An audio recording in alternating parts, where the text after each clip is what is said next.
हमारे बारे में बहुत कुछ कह देती है। तो हमको वही शब्द बोलने चाहिए जो सामने वाले को अच्छे लगे। हुआ ये कि एक बार राजा विक्रमादित्य को शिकार खेलने जाना पड़ा।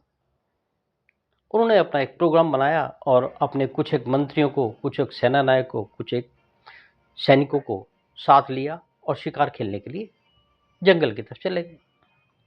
अब सैनिक नायक भी, मंत्री भी राजा के साथ-साथ चल रहे थे। हुआ यूँ कि फिर राजा विक्रमादित्य को एक शिकार दिखाई दिया और शिकार दिखाई देने के बाद राजा विक्रमादित्य घोड़े पर तेज चाल से उस शिकार के पीछे दौड़ने लगे। दौड़ते-दौड़ते और वो बहुत आगे निकल गए। तो उनके मंत्री भी, उनके सेना नायक भी, सैनिक भी पीछे छूट गए।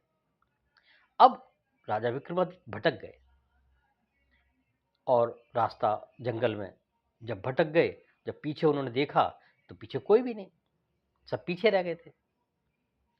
तभी राजा विक्रमादित्य को एक पेड़ के नीचे एक वृद्ध व्यक्ति बैठे हुए दिखाई दिए थे, जिनको दिखाई नहीं देता था। राजा विक्रमादित्य उस वृद्ध व्यक्ति के पास गए, अंधे के पास गए और उनसे पूछा, सूर सागर जी, क्या आपने यहाँ से किसी को जाते हुए देखा? उस वृद्ध अंधे व्यक्ति ने कहा, हाँ, मैंने यहाँ से पहले जाते हुए देखा। पहले आपका यहाँ से सैनिक गया, उसके बाद सैनिक नायक गया, उसके बाद आपके मंत्री गए।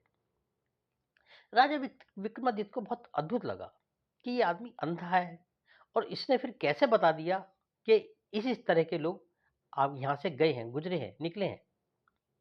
तो उन्होंने इस जिज्ञासा को वृद्ध व्यक्ति के सामने फिर रखा। क्या आप मुझे बताइए कि आपने कैसे अनुमान लगाया कि पहले मेरा सेना नायक गया, सैनिक गया, फिर सेना नायक गया, फिर मंत्री गया? तो वृद्ध व्यक्ति ने कहा कि पहला जो आदमी आया था उसने मुझसे पूछा, ओ अंधे, यहाँ से कोई निकला है? तो मैंने अनुमान लगाया ये सैनिक है।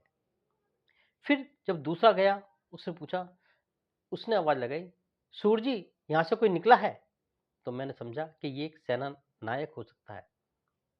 फिर जब तीसरे व्यक्ति ने जब मुझसे पूछा, तो उसने कहा, सूरदास जी, क्या यहाँ से कोई निकला है? तो मैंने अनुमान लगाया कि ये आपका मंत्री होगा।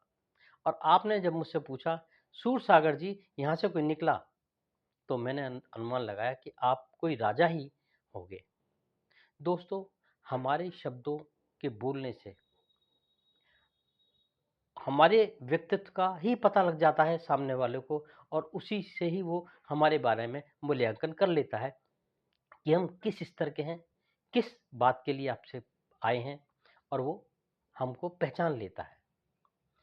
दोस्तों, वाणी में हमें वही शब्दों का चयन करना चाहिए जो सभ्य हों और हमारे व्यक्तित्व को निखारते हों।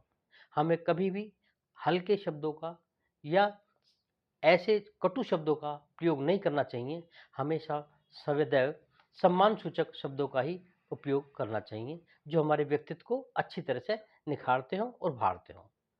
दोस्तों, आज के लिए इतना ही। अगले दिन किसी नई कहानी किस्से के साथ मिलता हूँ। धन्यवाद।